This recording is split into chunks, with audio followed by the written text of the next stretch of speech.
j'ai une quarantaine d'années d'expérience, de vie dans les entreprises, et ça m'a conduit par un parcours pas toujours très linéaire à avoir mes responsabilités d'aujourd'hui pour animer le dialogue social au sein de Danone dans le monde, avec tous les pays qui sont concernés par notre activité sur les 5 continents.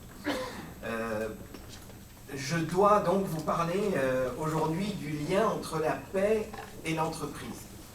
Donc c'est que quand on m'a demandé ça, je trouvais que c'était un vaste programme. Mais donc je voudrais quand même, pour commencer, apporter une précision, parce que dans cette église, dans ce bâtiment d'église, parler de paix signifie parler de la paix de Dieu, de la paix que Dieu inspire à chacune, à chacun d'entre nous. Et pour cela, j'espère qu'on pourra avoir un échange, parce que j'ai en fait aucune légitimité particulière par rapport à ça, et je suis convaincu que dans notre travail, au quotidien, dans notre vie, on est tous à égalité par rapport à ça, tous aussi proches de Dieu, tous capables d'être instruments de paix dans nos situations de travail, à travers nos interactions avec les autres, et je vais essayer d'en parler, de la plus simple, de la plus informelle à la plus officielle et formelle. Donc, mon ambition aujourd'hui, c'est vraiment de partager avec vous mon expérience, mes observations du monde du travail, mes essais, mes doutes, et tout de même aussi, je vais essayer de partager avec vous mes convictions, parce que je pense que c'est important dans ce domaine d'affirmer quelque chose. Et en préparant ce moment, je me suis posé un certain nombre de questions donc, sur le travail et la paix. Les questions que j'ai retenues, c'est le travail est-il porteur de paix pour chacun d'entre nous? Pas toujours certain chaque jour. Le travail est-il aussi facteur de paix entre nous? Et puis, évidemment, par ma déformation professionnelle, je vais vous parler de dialogue social, et les questions que je me suis posées, c'est finalement, le dialogue social est-il porteur de paix dans le travail? Et je pense, je ne sais pas si je vois ça sur vos visages, mais je pense que c'est une question qui vous surprend un peu, parce que quelquefois, on peut penser l'inverse. Donc, comme il est dit dans la petite introduction qui avait été distribuée avant cette conférence, le constat d'aujourd'hui sur le monde du travail part du fait que le travail, en fait, n'est pas vraiment engageant, et que son avenir est plutôt sombre. Et ce que je voudrais d'abord partager avec vous, c'est que c'est finalement un énorme paradoxe. C'est quelque chose qui est très, très surprenant, parce qu'il y a objectivement des éléments aujourd'hui dans la situation du monde du travail qui sont beaucoup plus favorables que ce qu'on a pu connaître dans le passé. Depuis que j'ai commencé ma carrière dans les années 1980, j'ai l'impression que j'ai toujours été dans une ambiance qu'on appelait, et qu'on appelle encore aujourd'hui, la crise. Et en particulier, le climat de crise dans lequel j'ai toujours été, depuis que j'ai commencé à travailler, était dominé par le mot de chômage et par la peur du chômage. Je sais qu'ici, dans cette maison, on accueille aussi des personnes qui cherchent un emploi et qui sont dans cette situation. Donc c'est une situation qui est extrêmement présente. Mais tout de même, aujourd'hui, on peut se dire que la situation a beaucoup évolué, et notamment sur les dernières années. La réalité du marché du travail aujourd'hui, c'est plutôt une réalité de pénurie de main-d'œuvre, de pénurie de personnes pour occuper tous les métiers. Et on le constate absolument dans tous les types de métiers et à tous les niveaux de qualification, ce qui est vraiment une situation nouvelle depuis quelques années. Alors il ne faut pas enjoliver les choses, et j'ai dit, il y a effectivement beaucoup de gens qui cherchent un emploi, et c'est toujours difficile, c'est toujours chargé d'angoisse. Et surtout, c'est une situation qui risque à tout moment d'entamer quelque chose qui est, je pense, notre bien le plus précieux, qui est l'estime de nous-mêmes, l'estime de soi. Mais tout de même, il faut bien le dire, les choses se sont beaucoup améliorées par rapport à la situation qu'on a pu connaître, en particulier dans les années 80, les années 90, les années 2000, les années 2010. Depuis qu'on est rentré dans cette décennie, on a une situation qui est largement plus favorable. L'autre élément positif, dont on parle beaucoup autour de nous, c'est la technologie. Comme nous le savons tous, la technologie nous facilite la vie. Elle nous rend des tâches qui étaient très très rébarbatives beaucoup plus faciles, beaucoup plus rapides. Alors là, j'essaie de regarder vos visages. Et donc, c'est vrai, avec la technologie, tout est merveilleux. Je vois certains qui opinent, plutôt par ironie que par approbation. Mais effectivement, il y a tout de même des conditions de travail qui ont largement changé et qui se sont largement améliorées en lien avec un certain nombre d'outils. Mais c'est vrai, est-ce que c'est merveilleux? Je vois que certains d'entre vous ne sont pas d'accord, et effectivement, moi non plus, je ne suis pas vraiment d'accord avec cette affirmation. Parce que toutes ces transitions, la transition de toutes ces nouvelles technologies qui envahissent notre vie de travail et nos vies tout court, comme celle du changement climatique, apportent en réalité quelque chose de très très déstabilisant, c'est de l'incertitude.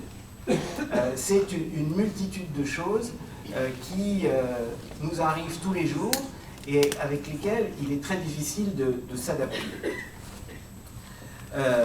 Concernant les nouvelles technologies, alors en particulier l'intelligence artificielle dont on parle de plus en plus dans la vie des entreprises, ce sont des questions pour beaucoup d'entre nous et pour en fait une majorité de personnes dans l'entreprise qui sont des questions existentielles. Est-ce que je serais capable de maîtriser ces nouveaux outils et donc est-ce que je serais capable de mener mon métier comme je le faisais auparavant dans l'avenir? Est-ce que je serais capable d'évoluer avec l'évolution de toutes ces technologies? Ou tout simplement, et ça c'est aussi quelque chose qui intervient dans beaucoup de métiers, est-ce que tout simplement ces nouveaux outils ne vont pas supprimer mon métier? Et donc j'aurais besoin de me reconvertir intégralement. Concernant l'enjeu climatique, en réalité on parle assez peu de l'impact qu'il a sur le monde du travail, mais en réalité quand on projette l'enjeu climatique sur l'ensemble des métiers que nous occupons tous ici et dans toutes les entreprises, il y a un enjeu peut-être encore plus fort que l'enjeu des technologies, parce que des métiers sont bouleversés et des questions existentielles se posent aussi. Quand vous êtes transporteur routier aujourd'hui, vous vous dites, est-ce que tout simplement mon métier existera encore dans 15 ans?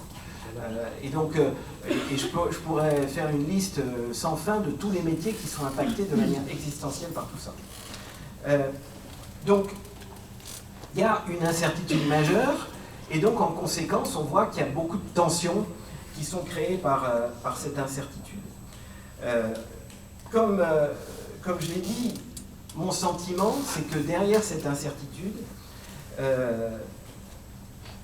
il y a quelque chose qui a trait, effectivement, à la paix, savoir si on va pouvoir être en paix avec son travail, ou si au contraire, on va vivre dans cet état de tension, et on va effectivement avoir beaucoup de difficultés en matière d'estime de nous-mêmes, parce que c'est en fait des questions qui nous attaquent dans nos capacités propres, dans notre capacité à nous adapter et à nous projeter dans l'avenir.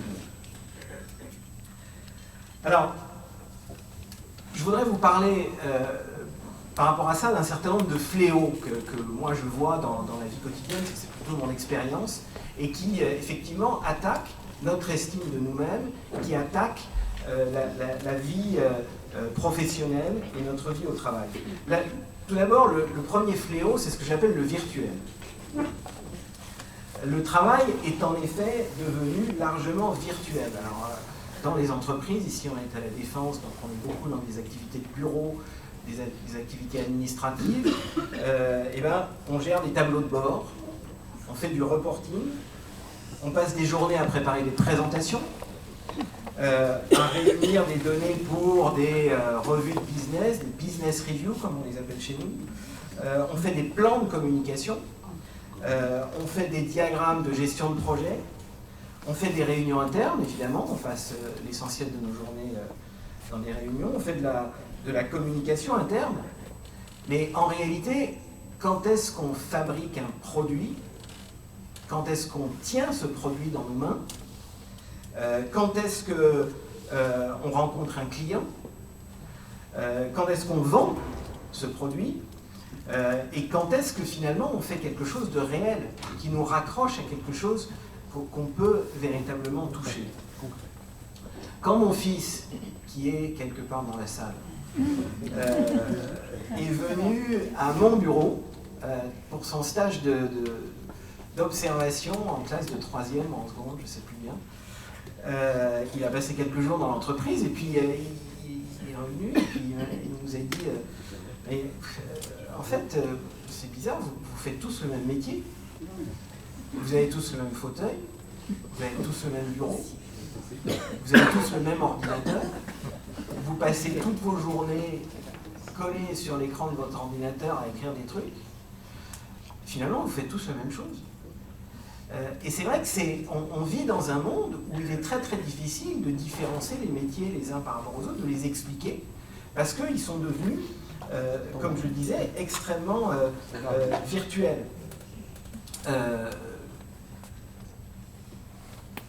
Réfléchissez à la manière dont vous pouvez, en fonction des métiers que vous occupez, les expliquer vraiment de manière très simple. C'est effectivement un défi que beaucoup d'entre nous on a au quotidien. Alors, le piège de tout ça, c'est qu'au fil du temps, avec tout ce virtuel, en fait, on ne sait plus vraiment de quoi on parle. On est centré sur son tableau de bord, mais qu'est-ce que ce tableau de bord veut dire? À quoi il fait référence? Quelle est la réalité qui se cache derrière? C'est quelque chose que, au bout d'un certain temps, on a du mal même à percevoir. Et ça a finalement un impact sur la motivation, sur l'estime de soi. C'est sournois parce que cette déconnexion, en fait, elle se fait progressivement, sans qu'on s'en rende compte, et on ne sait pas forcément au quotidien ce qu'on perd jour après jour. Mais on voit des situations de personnes qui d'un côté sont totalement débordées de travail et en même temps ressentent un grand vide. Et c'est cette notion de virtuel qu'on peut clairement relier à ça. Alors ensuite, je vais vous citer un autre fléau, selon moi, c'est ce qu'on appelle le process. Ah, certains, tout de suite. Le process, alors si un autre de mes fils était là, il n'est pas là, il me dirait, là, papa, je sens que tu vas aller trop loin, parce qu'il paraît que je parle un peu trop des process, mais c'est quand même assez frappant de constater que le taylorisme qui était réservé à l'industrie, en fait, est rentré dans le monde administratif et dans le monde des bureaux. Et en réalité, dans les usines aujourd'hui, dans l'industriel, on est très très loin des temps modernes de Chaplin. On a fait évoluer beaucoup les choses en introduisant des méthodes de travail où les tâches ont été enrichies, où on travaille en équipe, où on réfléchit ensemble à la résolution de problèmes. Et donc on est bien loin de ça.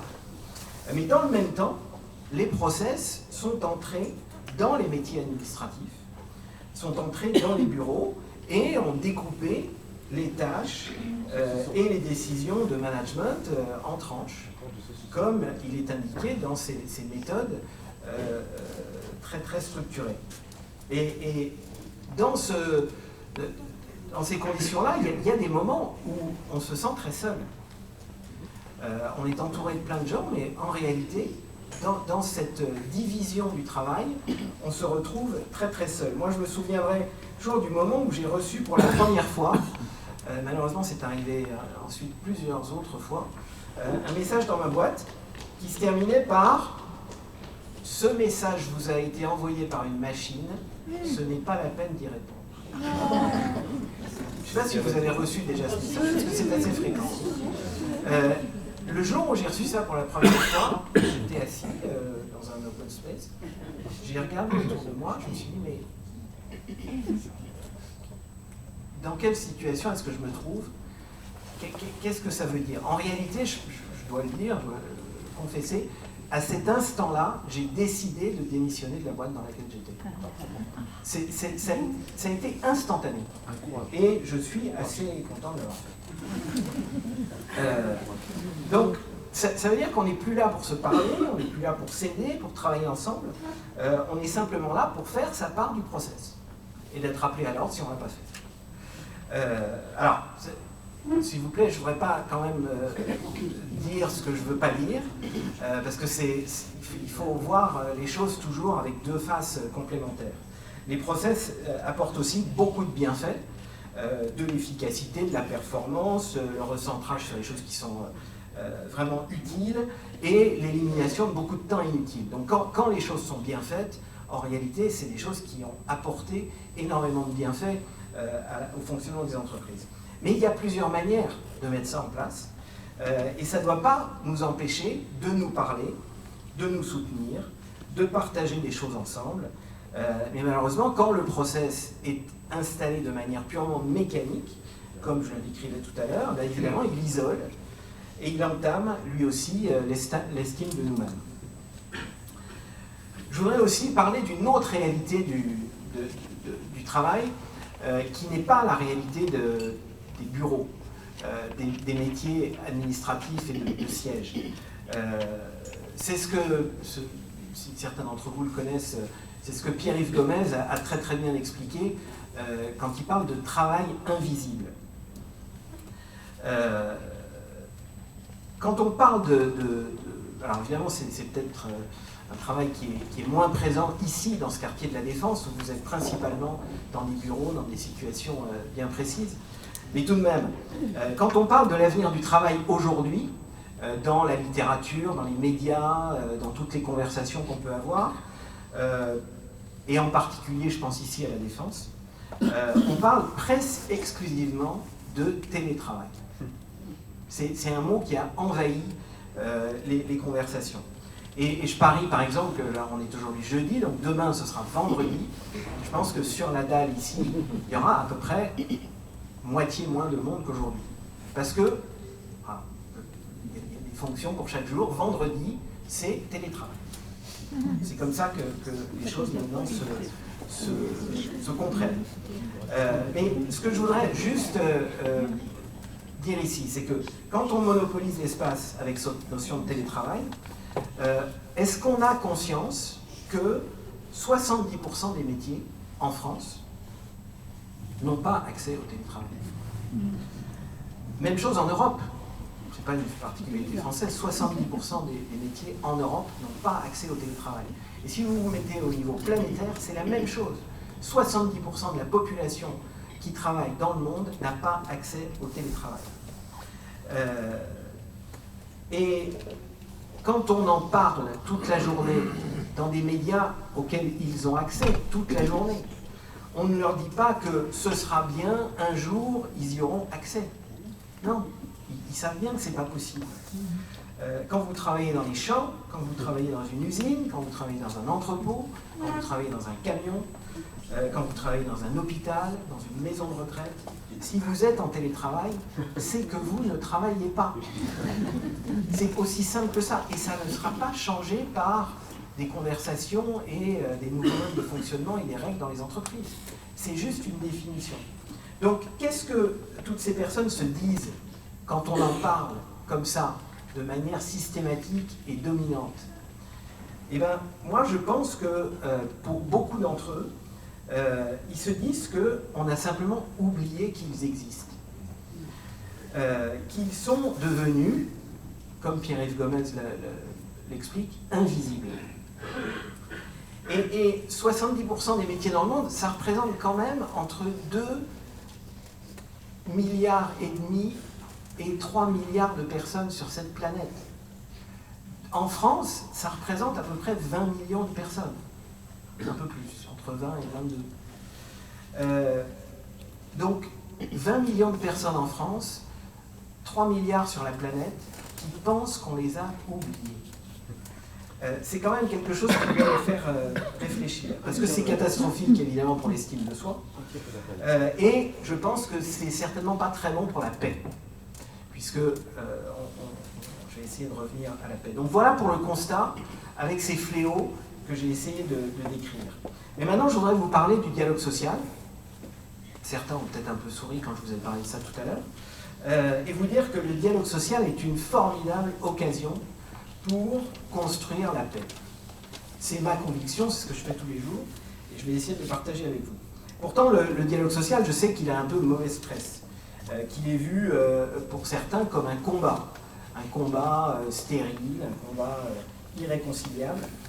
Mais je voudrais quand même vous parler au contraire des vertus du dialogue social. Alors la première vertu, qui me paraît vraiment très importante dans ce monde dans lequel on vit, c'est la vertu d'écouter. De permettre aux personnes de s'exprimer par la voix de leurs représentants, et donc de s'exprimer. Quand il y a beaucoup de monde dans l'entreprise, on est souvent dans des grandes entreprises, dans des grandes organisations, on n'a pas trouvé de moyens plus efficaces pour écouter tout le monde que d'activer le dialogue social. Alors, ça ne se fait pas tout seul, ça ne se fait pas de manière automatique. Il y a deux conditions absolument indispensables pour arriver à ça. C'est d'une part que les représentants soient indépendants et d'autre part qu'ils soient représentatifs. Je vais essayer de vous expliquer ça en quelques mots. Indépendants, ça veut dire qu'ils sont indépendants du management, indépendants de leur patron. Et ça veut dire qu'ils sont capables de dire ce qu'ils pensent, de dire ce que les salariés pensent, y compris quand c'est difficile, y compris quand c'est source de tension. Et en fait, on se rend compte que dans les entreprises, c'est pas si fréquent. C'est pas toujours facile de dire ce qu'on pense. Parce que dans toutes les situations, et même quand vous avez un patron formidable, moi j'ai eu la chance d'avoir la plupart du temps des patrons absolument formidables, en qui vous avez pleine confiance et qui vous font pleine confiance, et bien il y a encore des questions qui sont difficiles à partager. Des questions qui sont personnelles, des questions qui sont liées à vos doutes sur l'entreprise, à vos doutes sur l'avenir, à des moments d'incertitude, à des transitions de vie. Et donc là, vous vous dites, bah oui, il y a vraiment beaucoup... il me fait confiance, je le sais, mais si je lui dis ça, est-ce qu'il me fera toujours confiance?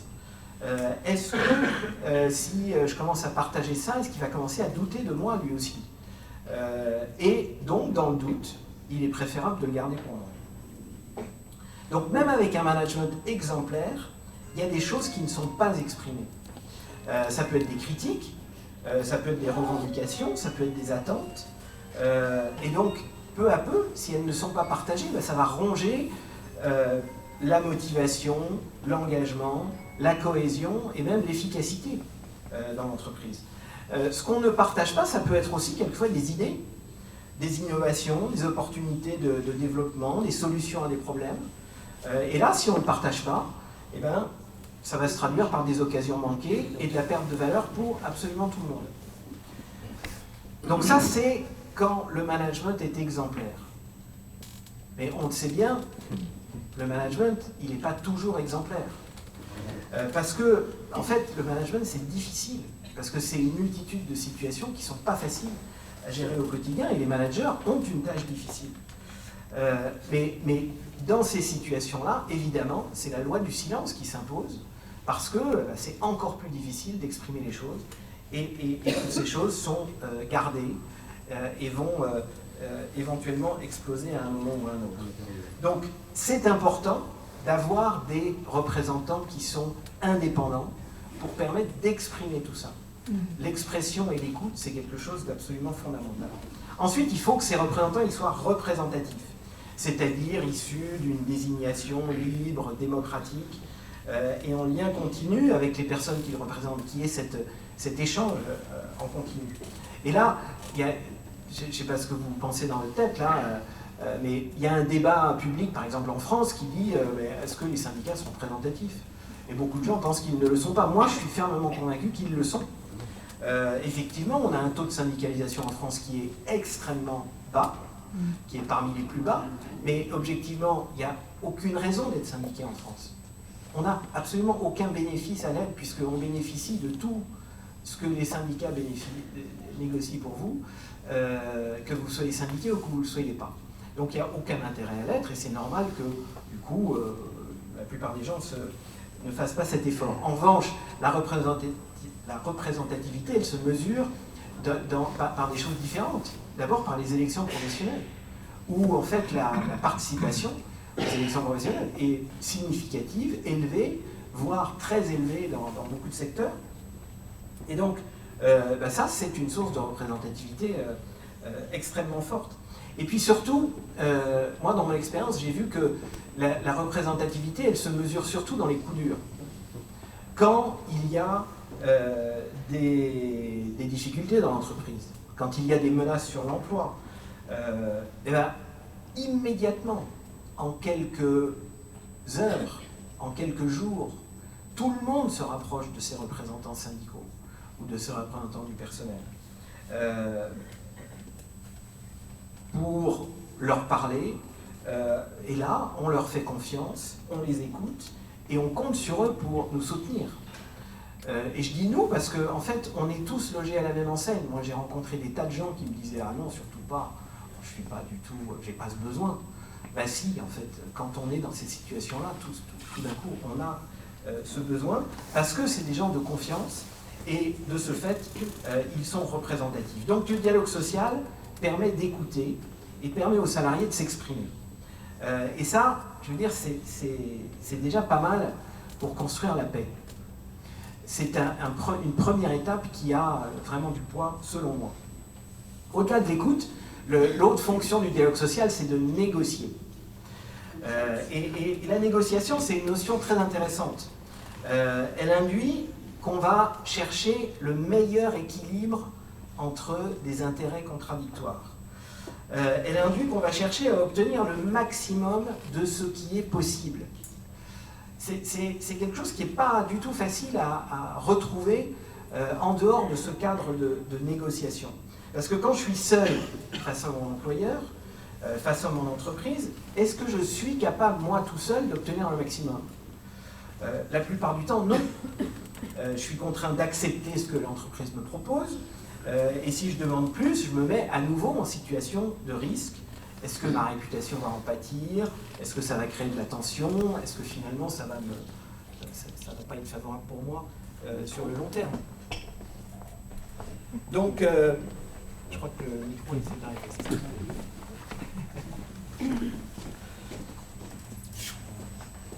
Alors, je vais continuer comme ça.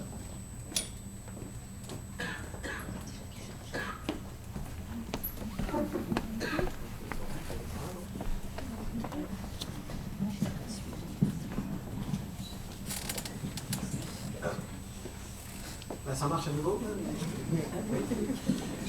Oui. Donc, et puis ensuite, reparlons de ces 70% de personnes qui n'ont pas accès au télétravail, qui souvent sont des ouvriers, des employés, des salariés très nombreux, qui sont effectivement dans des situations où ils n'ont pas de forum pour exprimer leurs attentes. Ils ont peu de moments avec leur hiérarchie pour aborder tous les sujets. Et pour eux, la négociation collective, c'est réellement un moyen privilégié pour faire reconnaître leurs attentes, leurs intérêts et aussi leurs contributions. Ça a aussi un lien avec l'estime de soi-même. Je voudrais souligner cet aspect parce que dans le monde des entreprises, j'ai l'impression que la négociation sociale est souvent vue comme une concession. Je l'entends moi, parce que je m'occupe de ça, donc on parle, on dit on va lâcher des choses. Oui, on va lâcher des choses et donc on va perdre de la valeur. C'est ça ce qui est derrière.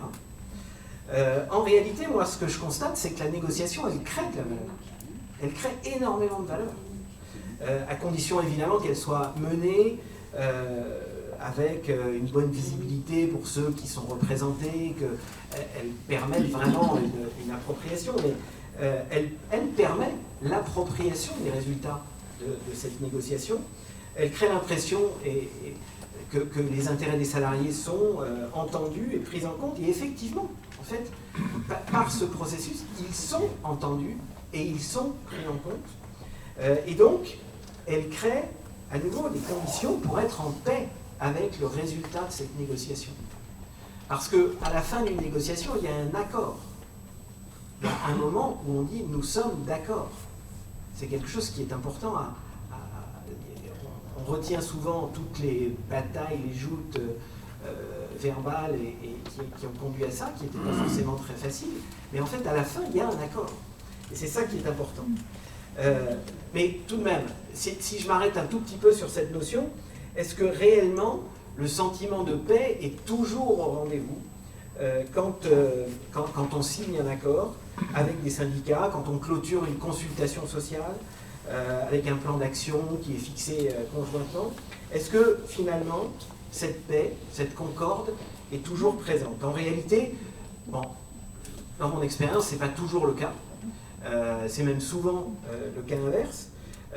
Mais je dois dire que on a quelque chose à y faire, parce que c'est beaucoup une question d'état d'esprit. Et cet état d'esprit, dans cette maison, pour relier tout ça à notre foi, cet état d'esprit, c'est justement celui qui attache de la valeur à l'échange dans la négociation, à l'expression des intérêts de l'autre, en l'occurrence l'intérêt des salariés, et qui reconnaît que l'engagement des salariés, leur reconnaissance a une valeur et va apporter de la valeur. Un autre aspect de cet état d'esprit, et c'est souvent quelque chose qui pêche, c'est de respecter l'accord qui a été signé. Parce que, évidemment, si à la première occasion, on se permet d'oublier les engagements qui ont été pris, ou de passer à autre chose parce qu'il y a de nouvelles priorités, on va rompre la crédibilité, et on va créer beaucoup plus de ressentiment et de colère que de véritable engagement. Finalement, on voit bien que si on vit ce processus de négociation comme une contrainte, il va en ressortir de la contrainte, mais si on le vit comme un engagement, il va en ressortir de l'engagement. Ça paraît simple, mais en réalité c'est beaucoup de travail, ça nécessite effectivement beaucoup d'animation, surtout dans les grandes organisations installées sur des centaines de sites, une multitude de lieux. Parce que dans ces conditions, ben évidemment, il faut communiquer, il faut accompagner, il faut écouter, il faut former, pour qu'au bout du compte, tout le monde soit dans cette logique d'engagement. Donc, c'est pas du tout facile, et je ne voudrais surtout pas dire que la négociation aboutit toujours à ce résultat. Ça ne fonctionne pas à chaque fois, et je veux dire que, personnellement, si je devais vous faire la liste de toutes les fois où ça n'a pas marché, j'aurais pas assez de temps pour vous en parler. Donc, encore une fois, c'est une question d'état d'esprit. Et donc oui, avec cet état d'esprit, le dialogue social est porteur de paix, selon moi. Il est même une condition fondamentale, selon moi, de la paix au sein de notre société. Et en tous les cas, c'est ce que j'ai tenté de vous montrer avec cette rapide description. Pour finir, et pour rester sur cet état d'esprit dont je parlais, je voudrais partager avec vous quelques réflexions là sur le travail, au-delà du dialogue social dans notre vie quotidienne, qui sont inspirées du dialogue social, mais qui sont accessibles, à mon avis, à chacune et à chacun d'entre nous, au quotidien dans notre travail. Et pour moi, ces réflexions sont aussi inspirées par ma foi, par cette présence vivante du Christ en nous et au milieu de nous. La première réflexion que je voudrais partager avec vous, c'est un mot-clé, c'est le mot de considération. On a souvent tendance à chercher à mettre en place des choses très sophistiquées dans le travail. Les théories sur les organisations, les livres de management occupent des bibliothèques entières, et au bout de la lecture, on ne sait toujours pas par où commencer pour appliquer ce qu'ils veulent dire. Alors, pour moi, la considération, c'est quelque chose de beaucoup plus simple. C'est simplement de considérer l'autre, de considérer qu'il ou elle existe. Il s'agit simplement de considérer que cette personne est présente. Ça peut passer par un bonjour, ça peut passer par un sourire, ça peut passer par un signe, mais surtout, ça passe par le fait d'y penser. Ce qui change beaucoup la manière de voir nos interactions. Et donc au travail, je ne considère pas cette personne à cause du rôle qu'elle joue, à cause du poste qu'elle occupe, mais simplement, je la considère parce qu'elle est là. Ni plus ni moins qu'une autre personne. Mais du coup, en moyenne, beaucoup plus que si je n'avais pas cette préoccupation de considération. Alors ça peut vous paraître tout à fait simple, mais je peux vous dire que pour moi, au quotidien, ça fait une grande différence. Et donc, je vous laisse ça, je vous engage à essayer. Ça fait le lien aussi avec ma deuxième réflexion, qui là est une attitude, et il s'agit du regard. Le regard, c'est pas simplement le regard qui vient de l'œil. Moi, j'ai un œil qui est un peu endommagé aujourd'hui. Mais un regard qui vient de tout notre être. Le regard qui signifie en réalité l'attention à l'autre. Quel regard portons-nous sur ceux qui nous entourent au travail? Et au fait, est-ce que nous les regardons? C'est une question qu'on peut se poser. Et donc, moi je garde souvent présent en moi une parole du livre des Actes, au chapitre 3, où Pierre bouleverse la situation avec ce mendiant qui est à la belle porte. Et si vous vous remettez dans cette situation elle est absolument saisissante. Pierre dit à ce mendiant, regarde-nous. Il faut visualiser la scène. Ce mendiant, d'une certaine manière, il est là, c'est son travail. C'est le travail qu'il fait tous les jours. Mais il est prostré, il regarde la terre, peut-être par honte, et peut-être simplement par habitude. Et Pierre le regarde, et surtout il lui demande de le regarder. Et finalement, si vous relisez cette scène, c'est par ce regard qu'il va être sauvé. Donc, moi, j'ai toujours gardé cette parole en moi, et c'est quelque chose qui, encore une fois, dans la vie quotidienne, est tout à fait simple, mais peut faire une différence. Alors tout à l'heure, je ne sais pas quelle heure il est, là, oui. Il faut que je me dépêche. Tout à l'heure, quand vous serez dans l'ascenseur pour remonter dans vos bureaux, un peu partout dans le quartier, je vous propose simplement de regarder ceux qui seront avec vous dans l'ascenseur, en pensant aux mendiants et à Pierre.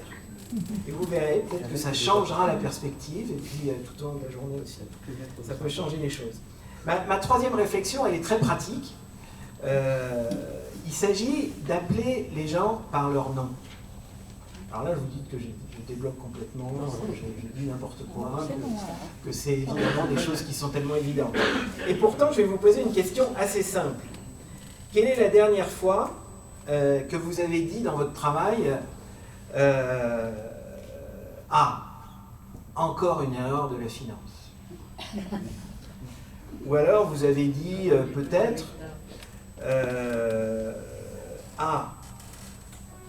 encore le siège qui a fait n'importe quoi. Et puis souvent, et là je vais prendre un peu pour moi parce que je suis de cette fonction, les RH, vraiment, ils servent à rien. Quand est-ce que vous avez dit ça pour la dernière fois? Est-ce que c'était hier ou est-ce que c'était tout simplement ce matin? Peut-être à 11h du matin avant de venir à la messe ou avant de venir ici. On dit ça toute la journée. Mais en fait, c'est qui la finance? C'est qui le siège? C'est qui les RH? Alors moi, je vous donne une clé toute simple. En fait, c'est Michel, c'est Mathilde, c'est Olivier. Parce que réfléchissez un peu, si je vous pose la question, quand est-ce que vous avez dit « Ah, encore une erreur d'Olivier » ? « Ah, Mathilde, ben ouais, elle sert à rien. » Non mais c'est intéressant parce que ça, vous ne le dites jamais.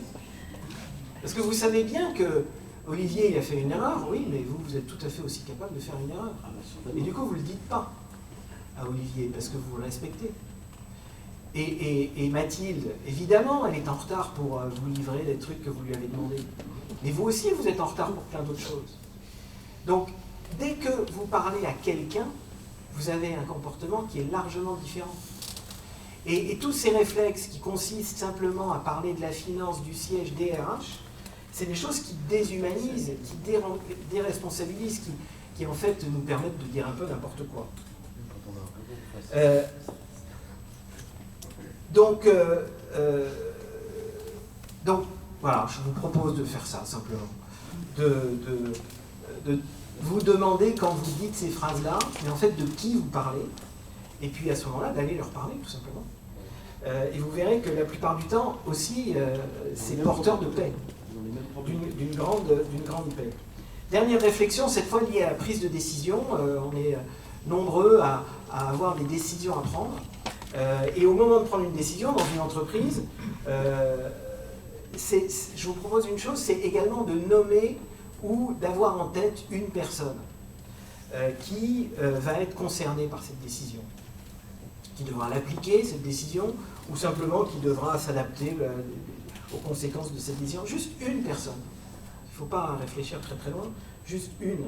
Parce que souvent aujourd'hui on a des tableaux de bord, j'en parlais tout à l'heure, des dashboards avec des chiffres, des données, on appelle ça des data, et donc on prend des décisions qui sont extrêmement rationnelles, et c'est très bien, parce qu'il faut absolument ce côté rationnel pour prendre des bonnes décisions. Il faut continuer à le faire. Mais au moment de le faire, c'est intéressant aussi de penser à quelqu'un. Et quand on le fait, encore une fois, à Michel, à Mathilde, à Olivier, dont je parlais tout à l'heure, vous risquez, en fait, si vous le faites, de prendre une meilleure décision, quelquefois de ne pas prendre tout à fait la même, et du coup elle sera sans doute un peu meilleure, et puis surtout d'être un peu mieux en paix avec cette décision une fois que vous l'aurez prise. Voilà, donc c'est les réflexions au quotidien que je voulais partager avec vous, qui sont en fait le reflet de ce même état d'esprit du dialogue social dont je vous parlais tout à l'heure. Donc je récapitule: la considération, le regard, appeler l'autre par son nom, et pour une décision, penser à quelqu'un. Voilà, c'est ce que je tente de faire chaque jour, moi. Je dois dire que je n'y arrive pas tous les jours. Il y a des jours où vraiment je ne suis pas capable, où je suis un peu trop sombre et où j'ai des difficultés, mais chaque fois que je le fais, je voudrais partager avec vous que je me rapproche de ce que j'appelle pour moi des moments d'éternité. Alors ces moments sont fugitifs, ces moments sont pas tous, sont très éphémères, mais en réalité ils rayonnent et ils sont très très nourrissants, ils donnent un élan extrêmement profond. Et en conclusion, je dirais que oui, c'est peut-être ça qu'on appelle la paix. Alors nous savons tous ici, dans ce bâtiment d'église, que nous ne pouvons pas changer seuls le monde par nos propres capacités, nos propres forces. On a besoin de la foi, on a besoin de l'espérance qui nous sont données, mais quand même, en partageant ça avec vous, moi je suis fermement convaincu que porté par ma foi, modestement, par de grandes actions, mais aussi par de toutes petites actions, dans l'ordinaire du quotidien, dans notre vie, et puis évidemment dans notre vie au travail, même si effectivement on ne peut pas changer le monde, on peut pas à pas le rendre meilleur. Et en tout cas, c'est ce que je vous souhaite pour cet après-midi, pour les jours qui suivent et pour la suite. Merci.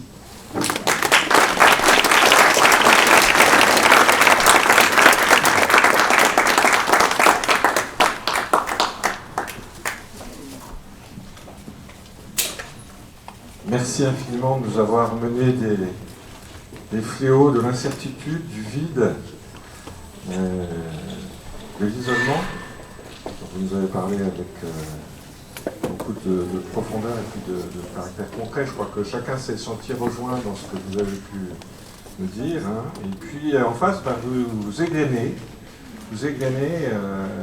toute une série de pistes, on va dire pratiques, hein, plutôt que des solutions,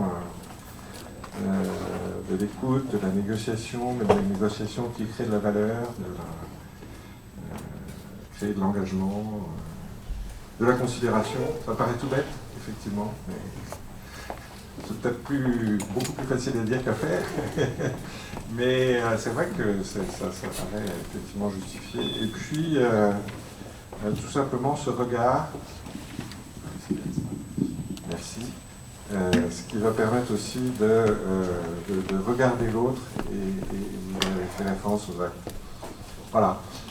Alors est venu le moment des questions. Je pense que tout ça peut susciter des réactions. Est-ce que vous avez le sentiment effectivement d'avoir été rejoints les uns les autres? Alors il y a le micro que j'ai à la main, que je vais pouvoir faire tourner.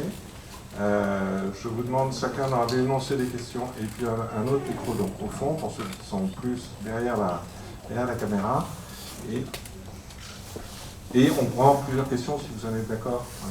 Et je vous demande dans l'énoncé de vos questions de vous en tenir à des énoncés. Bref. Là, toujours la première question. Je ne sais pas, vous avez levé la main, mais... Les premières questions, bon, laissons les premières questions. Alors, d'abord, excusez-moi de vous parler. Vous acceptez les ouvriers de la dernière heure, je suppose. Voilà. Alors, quand j'ai lu Danone, la première chose que j'ai fait, c'est que j'ai cherché dans mon carnet d'adresse les personnes que j'avais pu rencontrer chez Danone. Alors la première de celles-ci, c'était... Alors la première de celles-ci, voilà, simplement, elle s'appelait Anne Tefne Abitbol, et elle était directrice de la prospective et des nouveaux concepts. Alors la question, moi, c'est parce que je me suis formée la systémique à l'ESCP en 97. J'ai eu ensuite une expérience où justement j'ai pris en considération chaque personne qui travaillait dans cette industrie. Et en définitive, je me suis rendu compte qu'ils étaient tous acteurs, ils n'osaient pas s'exprimer justement, puisqu'on les empêchait de s'exprimer. Donc ce que vous avez dit est vraiment très important, être à l'écoute.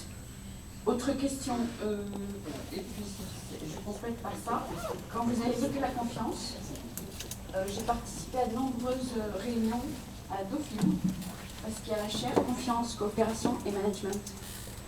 Et par rapport à la confiance, de nombreuses personnes se sont exprimées en disant que c'était l'éducation qui les empêchait quelquefois de parler librement. Voilà.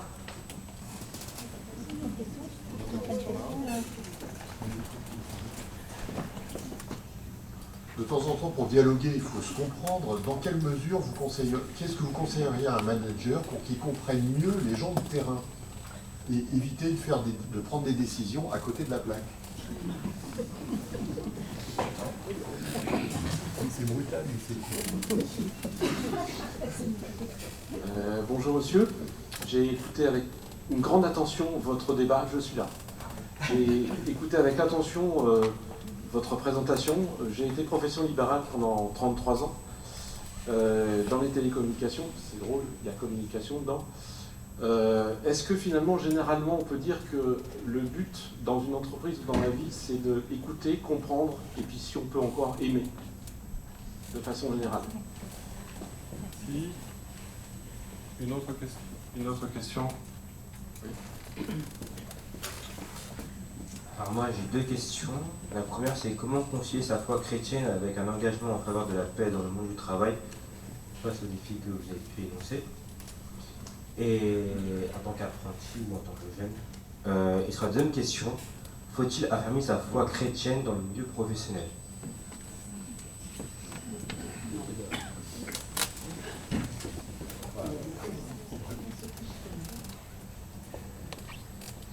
On répond à celle-là, si vous voulez bien. Oui. Maintenant.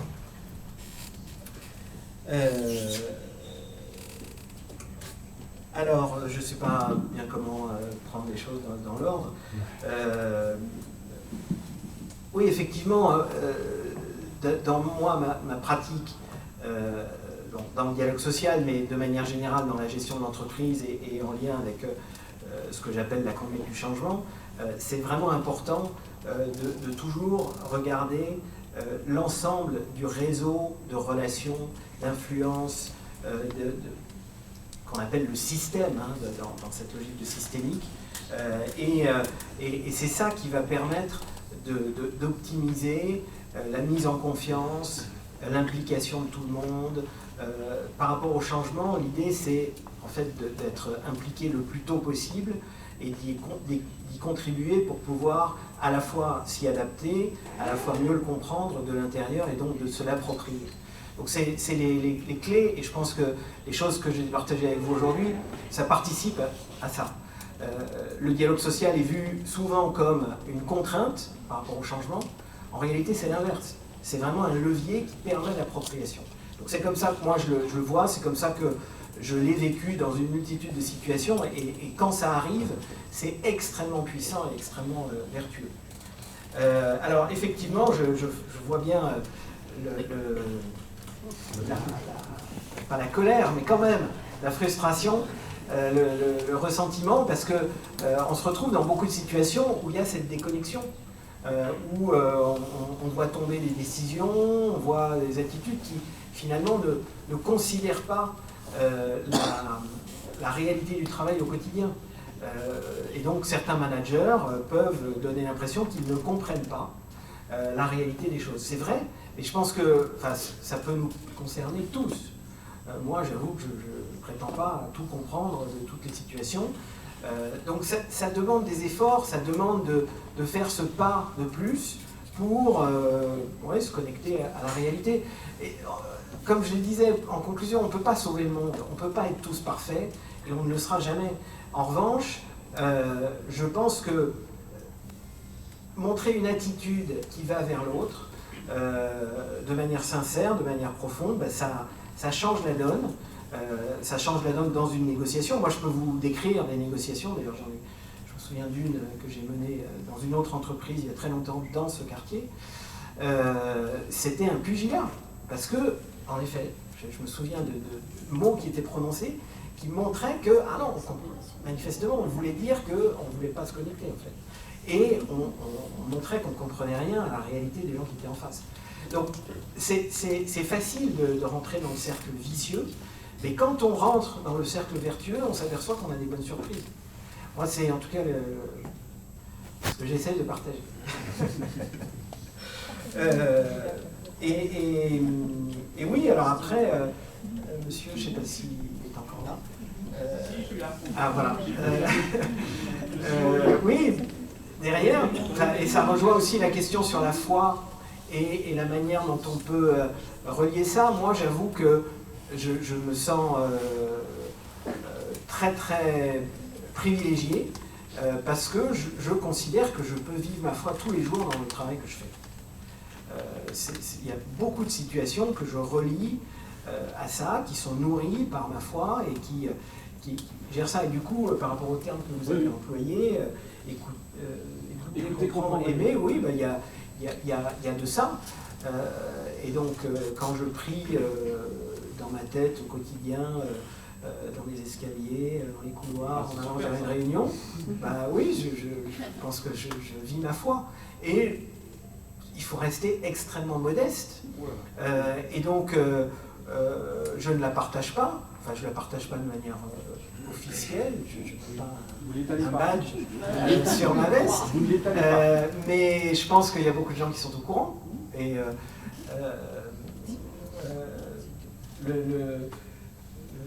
il y a un chant très, très connu dans nos cantiques et dans nos chants d'église qui dit et le monde saura que nous sommes chrétiens. C'est mon fils le chantait quand il était petit.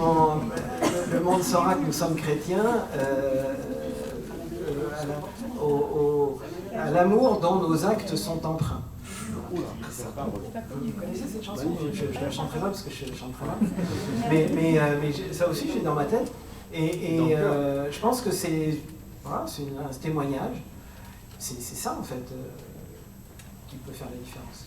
Bravo, merci. fois, il y a des gens qui vous interpellent en vous disant mais est-ce que vous n'êtes pas chrétienne par hasard? Par hasard. Alors, 2 dernières questions. Le fils? Oui. Il y a la Trinité, enfin, non? Alors, je ne vais pas chanter non plus parce que je vais pas. Enfin, j'ai les mêmes gènes. Vous mentionniez que vous aviez quitté une entreprise quand vous n'étiez pas d'accord avec ces genres de machines. Et après, vous êtes resté chez Danone pendant très longtemps. J'imagine qu'il y a eu pas mal de problèmes aussi, vous auriez pu quitter. Qu'est-ce qui fait qu'on reste dans une entreprise ou qu'on en quitte une autre? Et est-ce que le fait de quitter, c'est une rupture du dialogue et de la paix?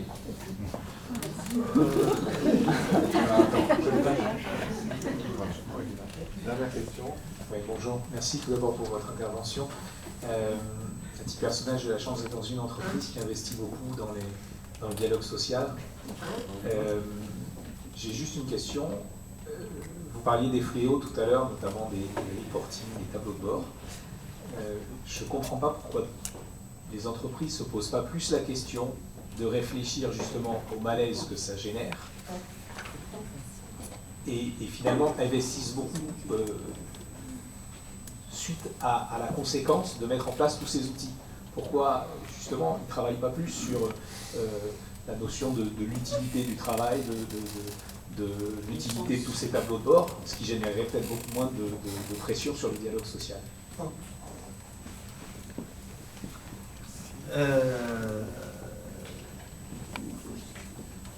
Donc rester ou quitter une entreprise, c'est quelque chose, effectivement, on peut se poser la question tous les jours.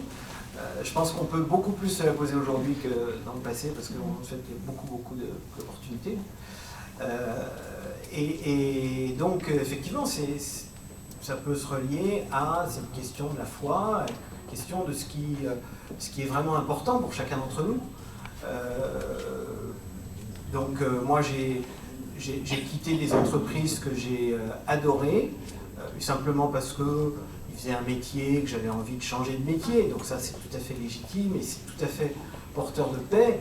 D'ailleurs il y a beaucoup d'entreprises qui ont des associations d'anciens avec lesquelles on est en relation et qui constituent une communauté un peu élargie, donc c'est tout à fait sain. Et puis il y a aussi des entreprises qu'on quitte, et notamment celle-là, dont je parlais tout à l'heure, qui étaient foncièrement contraires aux valeurs, ou en tout cas aux choses qui étaient importantes pour moi. C'est une entreprise dans laquelle, c'est vrai, j'ai rencontré une majorité de personnes qui étaient seules. Chacun était là, et on était des milliers, et pourtant chacun était seul. Et c'était d'un pesant, extrêmement dur, et je pense très néfaste à la santé, et puis simplement à l'épanouissement de tous. Donc ça, oui, on peut quitter une entreprise, et bon, je ne sais pas si je suis encore en paix avec cette entreprise, mais c'est pas grave. En tout cas, j'ai fait ce que je devais faire. Donc voilà, et rester... Enfin, ensuite, il faut, je pense, être mesuré dans les choses qu'on est capable d'accepter, ou dans le moment où on dit non, stop, c'est pas possible. Il faut tout de même avoir un certain degré de tolérance, avoir une certaine humilité, avoir une certaine capacité d'adaptation, parce qu'il n'y a aucune entreprise qui sera jamais parfaite, qui sera jamais idéale. Effectivement, il y a des choses qui sont pas faciles, il y a des équations qui sont très difficiles à réconcilier, des équations économiques, mais aussi simplement une difficulté de faire tout ce qu'on a à faire de manière équilibrée tous les jours, parce qu'il y a beaucoup de dimensions qui sont complexes. Et donc, voilà comment je vois les choses par rapport à ça. Je pense qu'il faut tout de même, là aussi, d'abord partir de l'engagement. C'est-à-dire que avant de décider de quitter un job ou une entreprise, je pense qu'il faut essayer de donner le maximum pour s'engager, et à partir de là, pour peut-être faire évoluer l'entreprise selon ce qu'on veut faire, d'y laisser son empreinte pour que, effectivement, cet environnement, s'il n'est pas parfait, il puisse s'améliorer. Sur les reportings, on a tendance à dire il suffirait de ne pas en faire. Mais non, c'est pas vrai. En fait, ça répond à un besoin extrêmement important. C'est lié à la complexité de ce qui est demandé. D'abord, il y a des obligations hein, qui nécessitent qu'on rentre dans ce type de processus. Et puis surtout, le monde dans lequel on vit a tendance à créer des organisations qui sont très très importantes, très, très larges. Chez Danone, on est près de 100 000 dans le monde, dans une cinquantaine de pays. Il y a quand même une multitude de choses qui sont complexes à consolider, à montrer, à suivre. Donc c'est nécessaire d'avoir tout ça, et heureusement qu'on les a. Si on ne les avait pas, ce serait encore pire. Mais ensuite, il y a une question d'état d'esprit, comme je le disais. Il y a une question de vigilance à ce que chaque fois qu'on voit une représentation de quelque chose, on pense à ce quelque chose, et pas simplement à la représentation. Et donc on arrive à se connecter au réel. Dans un domaine complètement différent, je partage avec vous un truc qui m'a vraiment frappé.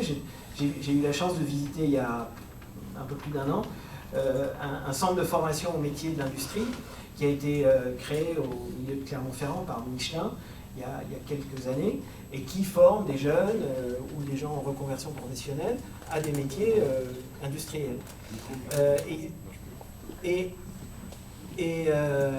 Et on voit dans cet atelier où il y a les machines les plus sophistiquées, les plus avancées, avec de l'intelligence artificielle, avec des commandes digitales, avec des choses qui sont extrêmement avancées, pour faire je ne suis pas dans ces métiers-là, mais pour faire de l'ajustage dans la métallurgie. Et puis à côté de cette machine, il y a une autre machine qui a l'air de sortir d'un musée, qui est la tourneuse-fraiseuse des années 40 ou 50. Et les formateurs avec lesquels j'étais disaient, mais en fait c'est très très important, avant de passer à la machine virtuelle, de faire travailler les jeunes sur la véritable machine où ils touchent le produit, où ils voient la manière dont ça se passe. Et après, quand il s'agit d'avoir des commandes digitales qui modélisent le processus, ils savent de quoi il s'agit. Alors que sinon, on est sur sa tablette, on est sur sa PlayStation en fait, et puis effectivement on fait quelque chose et on le fait de manière extrêmement précise, et ça a énormément de valeur. C'est beaucoup mieux de le faire sur la nouvelle machine que sur l'ancienne. Mais il faut toujours se connecter au réel. Et je trouve que c'est vraiment intéressant de relier ça à beaucoup de situations professionnelles qu'on a, y compris dans nos métiers administratifs ou de métiers de bureau.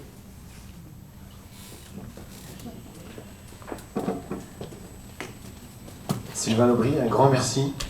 Moi je retiens que pour servir la paix dans l'entreprise, il y a une attention à porter à l'estime de soi de chacun. Vous avez souvent répété cette expression, l'estime de nous, l'estime de soi. Et que tous ces outils, le virtuel, les process, finalement trouvent... c'est l'esprit avec lesquels on utilise qui leur donne leur noblesse. Donc un grand merci d'être venu essayer de montrer comment on peut, dans nos entreprises, parce qu'ici aussi c'est un peu une entreprise, même si on travaille essentiellement avec des bénévoles, comment on peut dans nos entreprises servir la paix, et qui est un gain pour tous. Alors ce cycle de conférences se poursuit avec la semaine prochaine avec Sylvie Régnier de Saint-Egidio France. Vous connaissez peut-être cette association qui a contribué à la paix par exemple au Mozambique. Eh bien Sylvie va venir ici et nous montrer comment avec cette association ils sont au service de la paix, donc au service de l'espérance de paix que nous voulons pour notre monde. Vous retrouvez nos conférences sur notre chaîne YouTube. Merci de diffuser les liens si vous avez internet, hein, n'est-ce pas? Merci à vous qui nous suivez en numérique. Vous pouvez mettre des petits pouces, on appelle ça des likes. Ça nous soutient. Voilà. En sortant, vous pourrez aussi soutenir en contribuant à quelques dons. Merci de nous aider aussi en rangeant les chaises. À la semaine prochaine.